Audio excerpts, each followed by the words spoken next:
मरकजी वजीर दिफा राजनाथ सिंह ने कहा है कि पाकिस्तान मुसलसल दहशतगर्दी के जरिए हिंदुस्तान को गैर मुस्तहकम करने की कोशिश कर रहा है। अगर वो बाज नहीं आया और मुस्तकबिल में भी ऐसी हरकतें करता रहा तो उसे माकूल जवाब दिया जाएगा।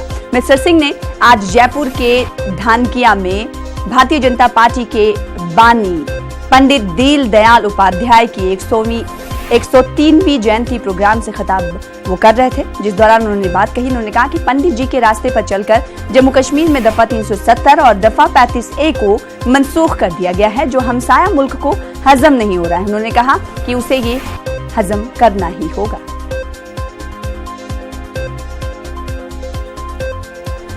हिंद पाक के बीच सिफारती और सियासी सतह पर तल्खियों के दरमियान आज न्यूयॉर्क में दोनों मुल्कों के वज़ीर खारजा, सार्क ममालिक के वज़ीर खारजा की मीटिंग में शिरकत करेंगे। एस जयशंकर और उनके पाकिस्तानी हममनसब शाह महमूद कुरैशी के बयान अलहदा मीटिंग नहीं होगी। कश्मीर में दफा 370 की मनसूखी के बाद किसी कसीर जहती मीटिंग में दोनों मुल्कों के वज़ीर खारजा पहली बार शिरकत करने वाले हैं। पिछले साल उस वक्त की वज़ीर खारजा सुषमा स्वराज ने सार्क वज़ीर खारजा की मीटिंग से वॉक किया था।